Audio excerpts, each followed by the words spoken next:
तो भैंसों से शुरुआत हुआ था? जी जी जी। सर इतनी भैंसों काफिला कैसे बना? जैसे मैं देख पा रहा हूँ, जहाँ तक मेरी नजर आ रही है वहाँ तक भैंसे भैंसे दिख रहे हैं। हाँ जी हाँ जी। तो कैसे क्या आपने सर थोड़ा बताइए, कैसे मतलब क्या बैंक लोन लिया या कुछ से स्ट्रगल किया, कैसे क्या किया? आपकी एज क्या है? 25 साल। 25 साल। और भाई की एज? तो सर आपका सेट बना है, सारी भैंसें इकट्ठी हैं। जी। जैसे यहाँ पे मेरठ में क्या आप पूरा इंडिया भी घूमोगे तो आपको इकट्ठा सेट नहीं मिलेगा, इकट्ठा आपको सारी भैंसें बनी हुई हैं। तो आपने सर कैसे इसको बनाया, क्या कुछ रीजन रहा है सर इकट्ठा बनाने का, थोड़ा वो बताइए। जैसे इसके पहले गर्मी चल रही थी और गर्मी में मुझे लगता है हीट स्ट्रोक की बीमारी बहुत आती है, तो गर्मी से उसमें बचाओगे कैसे? तो सीधा सीधा है। तो सर यहाँ पे भैंसों में कौन कौन सी बीमारी आती है इस क्षेत्र में? अभी बरसात का मौसम है तो अच्छा जो जी। हमारे भाई साहब थे वो तो नहीं है इस टाइम, लेकिन सब उन्हीं की देन है ये। नहीं बच्चे थे एक्टिव है, हाँ, सबसे बड़ा बहुत तो अच्छे बच्चे हैं और बहुत अच्छी मेहनत करते हैं अपने इस बिल्कुल फार्म में। बिल्कुल बिल्कुल जी। तो सर आपके डेयरी फार्म में जैसे मैं आया और इतनी भैंसें हैं, कहीं कुछ स्मेल नहीं, तो क्या कुछ आप इसका देखभाल अलग से करते हैं? अगर बात करें सर मिल्क प्रोडक्शन का, तो आपकी डेयरी फार्म में कितने मिल्क का प्रोडक्शन हो रहा है? क्या कॉस्ट आ जाती है आपको सर दूध तैयार करने में? लगभग 1 लीटर दूध की कॉस्ट क्या आ जाती है तैयार करने में, खिलाने पिलाने में, लेबर का? और आज के समय सर फॉर्च्यूनर से चलते हैं आप। तो डेयरी फार्मिंग किनका है या घर के पुराना पैसा है? वो सब कुछ इसी की देन है। सर जी नमस्कार। तो सर हमारे दर्शक देख रहे हैं, उनको अपना परिचय बताइए। जी मेरा नाम ठाकुर हरिओम सोम है। जी। गांव हमारा कुसावली है, सरधना मेरठ में पड़ता है। अच्छा जी। सर बहुत नाम सुना आपका कि आप अच्छे डेयरी फार्मिंग करते हैं, अच्छे डेयरी फार्मर है।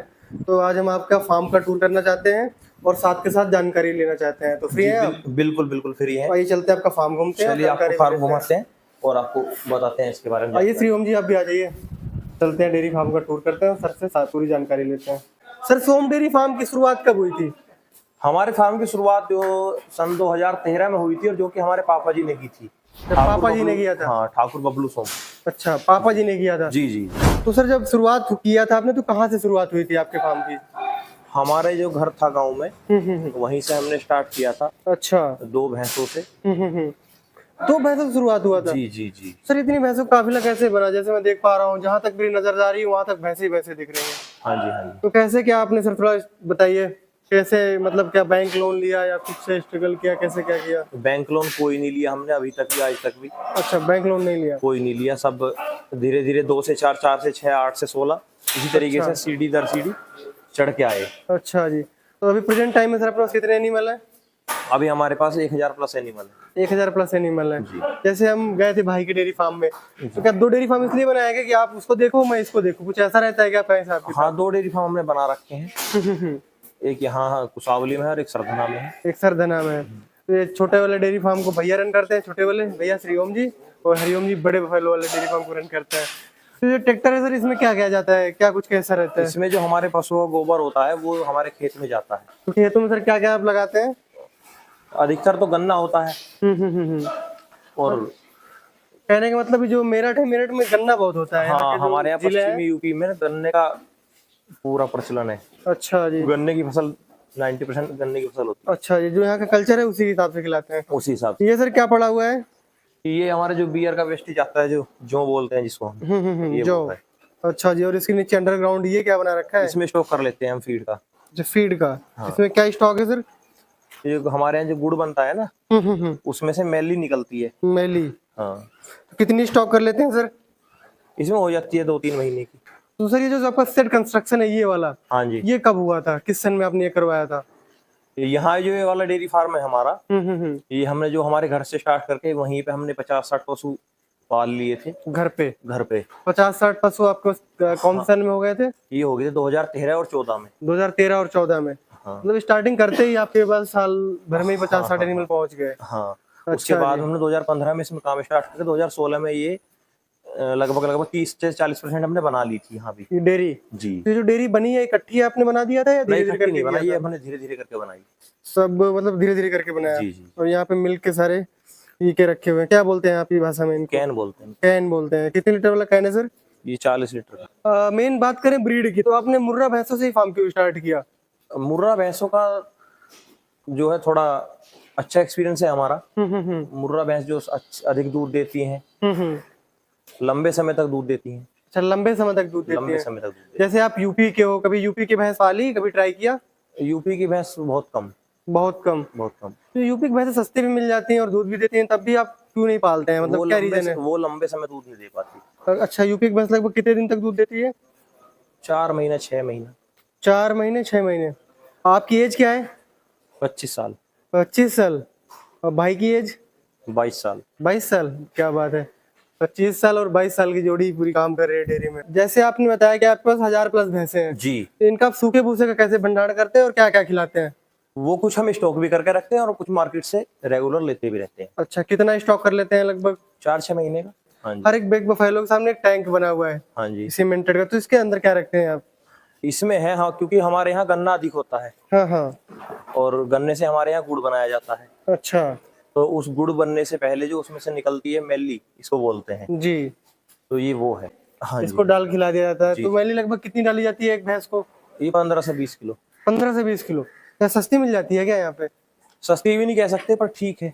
ठीक है, जो यहाँ का कल्चर है वही चल रहा है। हाँ जी, हाँ जी। अच्छा जी। ये हमारे यहीं पॉसिबल है, क्योंकि बाहर उधर दूसरी साइड तो होती नहीं है कहीं। हाँ मतलब ये हमारे यहाँ पश्चिम में अधिक होती है। बिल्कुल, यहाँ पे जैसे मेरठ में लोग यही खिलाते हैं ज्यादातर, जो आसपास के यहाँ के डिस्ट्रिक्ट हैं। जो सर गन्ने की मैली है आपके यहाँ स्टॉक रहती है साल भर के लिए या धीरे धीरे आती रहती है? नहीं, धीरे धीरे आती है, स्टॉक तो इसका होता ही नहीं कहीं भी। स्टॉक नहीं हो पाता? नहीं, तो जैसे मान लीजिए गन्ने का एक सीजन होता है, जैसे अगर आउट सीजन में नहीं मिल पाता होगा फिर नहीं मिल नहीं पाता। तो फिर कहाँ से खरीदते हैं आप? खरीदते ही नहीं, उसके बाद में हम बिनोले की खल वगैरह, चूरी चोकर वगैरह ये सब देते ये भी सब देते हैं, मतलब ये नहीं कि पार्टिकुलर आप इसी पे निर्भर है? हैं। नहीं नहीं नहीं, पर्टिकुलर तो इस पर निर्भर रह ही नहीं सकते। अच्छा, आपका जैसे बिनौले का खल हो गया, चूनी हो गया, चोकर हो गया, तो लगभग सर ये चूनी चोकर कितना देते हैं भाई भैंसों को आप? तो ये 5 से 6 किलो सारा कुछ मिला के। सारा कुछ मिला के 5 से 6 किलो। तो जैसे आपको इतनी भैंसे, सर लेबर का अरेंजमेंट कैसे करते हैं? लेबर का अरेंजमेंट हमारा बहुत अच्छा है, लेबर हमारे पास भरपूर रहती है। लेबर भरपूर रहती है। कभी आज तक समस्या आई होगी यार इतनी भैंसे कभी पालते आई नहीं हैं अभी तक, 12 कि 13 लेबर साल नहीं से है, कोई कुछ आई कम करें, कुछ ऐसा समझ में आया आपको नहीं, अभी कुछ तक? नहीं, लेबर का कोई इशू नहीं है हमारे पास। अच्छा, तो सर आपका सेट बना है, सारी भैंसें इकट्ठी हैं। जी। जैसे यहाँ पे मेरठ में क्या आप पूरा इंडिया भी घूमोगे तो आपको इकट्ठा सेट नहीं मिलेगा, हम्म। इकट्ठा आपको सारी भैंसें बंधी हुई हैं। तो आपने सर कैसे इसको बनाया, क्या कुछ रीजन रहा है सर इकट्ठा बनाने का, थोड़ा वो बताइए। इकट्ठा बनाने का रीजन तो एक यही है कि एक आदमी इनकी देख रेख कर लेता है सारा। अच्छा ज्यादा आदमी लगाने पड़ते हैं इनकी देख रेख के अच्छा, इनका मैनेजमेंट करने के लिए मैनेजमेंट काम क्या अच्छा हो कैसे जाता कर रहा है, तो एक ही बंदा देख रेख कर लेता लिए। है। एक ही बंदा देख। सर जैसे अभी बरसात चल रही है, हाँ जी। तो बरसात में क्या भैंसों को बीमारी आती है, थोड़ा वो बताइए। बरसात में खुरपका की बीमारी, बुखार वगैरह, ये नॉर्मली वो ज्यादा ऐसा कोई खास नहीं होता बरसात में। अच्छा, तो क्या इनका कुछ टीका करवाते हैं? 2% थने लगी दिक्कत आ जाती है। इनका टीका क्या कुछ करवाते हैं सर? टीका कराते हैं वो रेगुलर। रेगुलर टीका करवाते हाँ, हैं? जो भी होता है। जैसे इसके पहले गर्मी चल रही थी और गर्मी में मुझे लगता है हीट स्ट्रोक की बीमारी बहुत आती है, तो गर्मी उसमें से बचा कैसे- होगा तो सीधा सीधा है नहलाने का और हवा पानी की व्यवस्था अच्छी रखने का। तो कितने बार नहलाते हैं इनको? कम से कम 4 बार। 4 बार? कम से कम। ओ भाई, काम कितने बजे शुरू हो जाता था? काम हमारे यहाँ रात में 2 बजे से स्टार्ट हो जाता है, सुबह 6 बजे खत्म हो जाता है, उसके बाद दिन में फिर 2 बजे स्टार्ट, फिर 6 बजे तक फिनिश हो जाता है। तो काम आपके मतलब रात दिन चलता है? इस समय मुझे सुबह लगता है शाम सारा काम हो गया, अभी हम लोग दोपहर के समय वीडियो शूट कर रहे हैं। राजीव सिंह। तो राजीव जी, आप इस सोम डेयरी फार्म में क्या क्या देख रेख करते हैं? मैं इनकी सोम डेयरी वालों के यहाँ लगभग 17-18 साल से सेवा में हूँ। अच्छा। जब इनके पापा थे, जब से ही ओपनर हूँ। हम्म। तो इनके यहाँ एआई करता हूँ, यही करते हैं? गायों में और भैंसों में। तो बुल नहीं रखते हैं क्या? बुल रखते हैं, लेकिन आर्टिफिशियल इंसुमेशन ज्यादा कराते अच्छा, और इसके साथ साथ आप भैंसों में क्या क्या देखभाल करते हैं? जैसे आप डॉक्टर हैं। हैं। डॉक्टर हैं, लेकिन हमारे यहाँ नजदीक में अपना हॉस्पिटल है गवर्नमेंट वालों का। अच्छा अच्छा। अगर ज्यादा सीरियस कंडीशन रहती है तो उसको बता देते हैं, वो आ जाते हैं सेवा में। बाकी फर्स्ट एड में हम लोग और हरिओम जी दोनों मिलके कवर कर लेते हैं। अच्छा, मेन जो यहाँ का उपचार है वो प्राथमिक उपचार आप कर हाँ लेते हाँ, हैं? प्राथमिक उपचार फर्स्ट एड हम लोग कर लेते हैं, बाकी का गवर्नमेंट से फैसिलिटी लेते हैं। तो सर यहाँ पे भैंसों में कौन कौन सी बीमारी आती है इस क्षेत्र में? अभी बरसात का मौसम है तो थनेला है, मुंह पका खुरपका के लिए हमारे यहाँ सरकार बहुत अच्छी सेवाएं देती है, तो वो बीमारी कम है फिलहाल। अच्छा, टीका लगवा टीकाकरण समय से ये डेयरी वाले बहुत एक्टिव लोग हैं, काफी अच्छा ध्यान रखते हैं अपने आप। अच्छा, तो गर्मी में साफ कैसे सफाई क्या ज्यादा संभालते रखते हैं। ये हमारे इलाके की सबसे अच्छी डेयरी है। अच्छा, इलाके के नाम बहुत हाँ, है सबसे डेयरी बढ़िया। फार्म का। अच्छा जो जी। हमारे भाई साहब थे वो तो नहीं है इस टाइम, लेकिन सब उन्हीं की देन है ये। नहीं, बच्चे थे एक्टिव है, सबसे बड़ा बहुत दम अच्छे तो बच्चे हैं और बहुत अच्छी मेहनत करते हैं अपने इस बिल्कुल फार्म में। बिल्कुल बिल्कुल जी। इनका सरदनबी डेयरी फार्म हाउस है, हाँ, वो भी हम अपना विजिट पर्सनल है, बहुत अच्छी मेहनत करते हैं। हाँ हाँ हाँ। सर आपके दोनों डेयरी फार्म में देखा जाए तो लगभग कितने लेबर का आपका स्टाफ है? 70 से 80 लेबर का स्टाफ है हमारा। 70 से 80 लेबर का स्टाफ है। तो लेबर क्या क्या करते हैं, मतलब कि एक लेबर से क्या काम करवाते हैं आप? लेबर का सभी का अलग अलग काम है, दूध निकालने वाला अलग है, जी। इनको चारा डालने वाला वो अलग है, जो सफाई वाला है, गोबर उठाने वाला है, वो सब अलग है। सबका सारे लोग अपना अपना अलग काम अलग। एक बंदा लगभग सर कितनी भैंसों का दूध निकाल लेता है? 15 से 20 भैंसों का एक। 15 से 20 भैंसों का। और जो बंदे हैं सब यही लोकल के हैं सर, ये यूपी सभी बिहार के हैं? लोकल के ही हैं सब, सारे लोकल के हैं। सभी लोकल के। तो एक लाइन में सर आप कितनी भैंसे रखते हैं? 30 भैंस। 30 भैंसे। अच्छा जी। तो ये जो जो आप देख रहे हैं ना, एक लाइन में लगभग 30 भैंसे रखते हैं। और सर जैसे हम सेट की बात करें तो आपने लाइट टाइट का सारा मैनेजमेंट और पंखे का, तो पंखे भी चलाते हैं? पंखे चलाते हैं। अच्छा, पंखे कब कब चलते हैं? गर्मी में, जब भी गर्मी होती है तभी पंखे चलते हैं। अच्छा, अभी थोड़ा सा अभी बारिश हो गई थी। हाँ, तो इस वजह से बंद कर रखे हैं। अच्छा, इस साइड थोड़ा सेट खाली है, तो एनिमल और ऐड करना है? इसी में नए एनिमल आएंगे अभी 2 दिन बाद। 2 दिन बाद नए एनिमल आएंगे। अच्छा जी। तो इस साइड भी बियर का वेस्टेज है सर। ये बियर का वेस्टेज कितना खिलाया जाता है अपने फार्म में? 5 किलो। 5 किलो, 2.5 किलो सुबह और 2.5 किलो शाम। हाँ। अच्छा जी। तो ये सर क्या रेट मिल जाता है? ये सभी इनके अलग अलग रेट हैं, 5 रुपए 6 रुपए। अच्छा जी। एक गाय भी पाल रखा है आपने? ये देसी गाय हमने पाल रखी है, देसी गाय अपने इसका लिए? अपने पर्सनल यूज में दूध लेते हैं। ये आपका फार्म के लास्ट का एरिया है। अरे सर, आपके डेयरी फार्म में जैसे मैं आया और इतनी भैंसें हैं, कहीं कुछ स्मेल नहीं, तो क्या कुछ आप इसका देखभाल अलग से करते हैं? बस साफ सफाई के लिए कुछ विशेष साफ सफाई में जैसे कुछ छिड़काव विड़काव कुछ हाँ, करते हैं? फिनाइल वगैरह का करते हैं नॉर्मली। किस चीज का? फिनाइल फिनाइल फिनाइल का। फिनाइल का लगभग छिड़काव कितने दिन में कराते हैं? हर रोज। अगर बात करें सर मिल्क प्रोडक्शन का, तो आपके डेयरी फार्म में कितने मिल्क का प्रोडक्शन हो रहा है? 10 से 12 लीटर एवरेज हम रखते हैं अधिकतर बना के, पूरे बफेलो का? पूरे बफेलो का। केवल मिल्किंग ही एनिमल रखते हैं? हाँ, और पूरे मिल्किंग के रखते हैं। अच्छा, तो सर टोटल कितना मिल्क का प्रोडक्शन हो जाता है? हो जाता है हमारा 5000 लीटर पर एक टाइम का। 5000 लीटर। जैसे ठंडियों में तो मुझे लगता है ज्यादा उत्पादन होता होगा। हाँ, 100-200 लीटर कम बढ़ती चलता रहता है। अच्छा जी। तो सेल कहाँ होता है? सेल सब यही हमारे शहर मेरठ में हो जाता है सब। सारा सेल हो जाता है? हाँ, 10-12 लोग हैं जो ठेकेदार हैं, वो सब लेके जाते हैं। तो ठेकेदारी लेके जाते हैं, जिसे वेंडर बोलते हैं। भाई। वेंडर ही सारे ले जाते हैं। भाई। तो किस रेट से सर लेके जाते हैं? ये फैट बेस पे लेके जाते हैं। फैट बेस पे? ये सारा कुछ मिला के लगभग 70 रुपए के आसपास एवरेज हमारी आ जाती है। 70 रुपए? अच्छा, मतलब जो ले जाते हैं 70 रुपए की एवरेज आ जाती है। हाँ। अच्छा जी। तो वो लोग के क्या स्वीट्स हाउस है या घरों में सप्लाई देते हैं, क्या यूज करते हैं वो? स्वीट्स हाउस भी हैं उनके, और घरों में सप्लाई भी देते हैं, सभी का अलग अलग है। तो सारा ताजा दूध ही खपत हो जाता है? सारे ताजे दूध की खपत हो जाती है, जब कभी रुकता है तो उसमें चला लेते हैं उसमें। तो जरूरत ही नहीं पड़ती कि हमें हाँ। बीएमसी का यूज करें। अच्छा जी। क्या कॉस्ट आ जाती है आपको सर दूध तैयार करने में? लगभग 1 लीटर दूध की कॉस्ट क्या आ जाती है तैयार करने में, खिलाने पिलाने में, लेबर का? 250 से 300 रुपए एक पशु की कॉस्ट हमारी आ जाती है। 250 से 300। तो इनकम हो रही है सर? इनकम हो रही है, सीक्रेट है? वो सीक्रेट है। और आज के समय सर फॉर्च्यूनर से चलते हैं आप। तो डेयरी फार्मिंग की इनकम है या घर के पुराना पैसा है? वो सब कुछ इसी की देन है, मतलब भैंसों की देन है? सब भैंसों की देन। तो सर जैसे आप आज की डेट में जैसे एक अच्छे फार्मर हैं, हम सक्सेसफुल डेयरी फार्मर बोल सकते हैं आपको, और बहुत बड़े मुकाम पे हैं आप, तो क्या सर इस काम पे क्या नया किसान साथी करियर बना सकता है? बिल्कुल बना सकते हैं, क्यों नहीं बनाएंगे।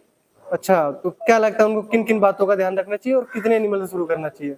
बस सबसे पहली चीज तो मेहनत ही है। अपने काम में कोई भी हम काम करें, सबसे पहली चीज तो मेहनत है। अच्छा। हाँ।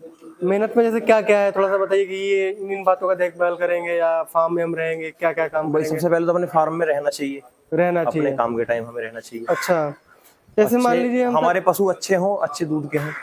अच्छा, जैसे आप पशु खरीद के ले आए, हाँ। तो पशु खरीद में आप क्या देखते हैं? पशु जब खरीद के लाते हैं घर पे या फार्म पे, तो क्या क्या देखभाल करते हैं आप? बस सबसे पहले तो वही उनका दूध देख के निकाल के लाते हैं। दूध निकाल के लाते हैं? हाँ। वो भैंस का लगभग कितनी बार दूध चेक करते हैं? 2 बार 2 बार चेक कर लेते कम हैं? से कम। अच्छा, 2 बार दूध चेक करने से पता चल जाता है कि ये दूध कितना देगी? कितना दूध देगी। दूध चेक करके ही लाते हैं? हाँ, दूध चेक तो सर आपको जितनी बफेल हो, तो क्या परचेजिंग आप जाते हैं या आपके ब्रोकर बने हुए हैं? वो ब्रोकर भी बने हुए हैं, हम खुद जाते हैं उनके पास में, ब्रोकर बने हुए हैं सब। तो ब्रोकर बने हुए, उनके बट पास में हमें जाना पड़ता है, आप खुद से जाते हैं? खुद से जाते हैं। अच्छा, तो अगर जैसे नया किसान साथी लेके आता है, तो उसको शुरुआत में लेबर रखनी चाहिए या खुद से काम करना चाहिए? अगर मैं अपनी बताऊं तो हमने जब काम स्टार्ट किया था 2013 में, तो लगभग जब हमारे पास 40 से 50 पशु भी हो गए थे, तब भी हम सारे अपने घर के परिवार के लोग ही काम करते थे, खुद से, अपने खुद से। सभी का नहलाना, दूध निकालना, गोबर उठाना, सब कुछ हम सब भाई, हमारे पापा मम्मी सब मिला के सब करते थे। मतलब सारे 2-3 साल तक हमने खुद किया। अरे भाई कहाँ कुछ करता होगा, देख रहे हो भाई स्मार्ट सा लगाया, चश्मा खड़ा है। ये तो अब सब बाकी सबने सिर पे तसला रखे, गोबर उठाया। शर्म नहीं आई आपको गोबर उठाने में? नहीं, शर्म आती तो यहाँ तक नहीं पहुँचते। अगर हम शर्म करते तो यहाँ तक नहीं पहुँचते। नहीं, हम ठाकुर है यार, हम तो जाके लड़ाई झगड़ा करेंगे यार, गाड़ी उठाएंगे। जिप्सी भी रख रखी है आपने, तो पूरा ठाट बाट है। मतलब मेहनत दम लगा मेहनत काम से सही है, सब कुछ हमारे काम से। अच्छा, आज हमारी जो पहचान है वो हमारे काम से। अच्छा, जैसे आप 2 भाई हैं जी। आपने 80 लोगों को रोजगार दिया है, और यहाँ पे अगर देखिए जनरल कैटेगरी वालों को रोजगार नहीं मिलता, गवर्नमेंट जॉब तो छोड़ ही दो। बिल्कुल तो आपको कैसा फील होता है कि क्या ऐसे काम कर रहे हैं, क्या कुछ करेंगे और आगे, थोड़ा उसके बारे में हमें बताइए। काफी अच्छा फील होता है, और हम सब और सभी को कहते हैं कि काम लेने वाले नहीं, काम देने वाले बनो। बिल्कुल। कम से कम 1 2 4 6 जो भी लोग हम काम दे सकते हैं वो करो। हम्म। हमने सब मतलब ऐसा नहीं है कि आप ऐसे ऐठ में घूमोगे तो घूमते रह जाओगे। ऐठ में घूमे तो फिर ऐठ ही रह जाएगी, बाकी तो कुछ सब कुछ खत्म हो जाएगा। बिल्कुल बिल्कुल। तो सर क्या प्लानिंग है, आप क्या कुछ आगे करना चाहोगे इस प्लानिंग इसी में हमें आगे बढ़ना है, बाकी और कोई प्लानिंग अभी नहीं है।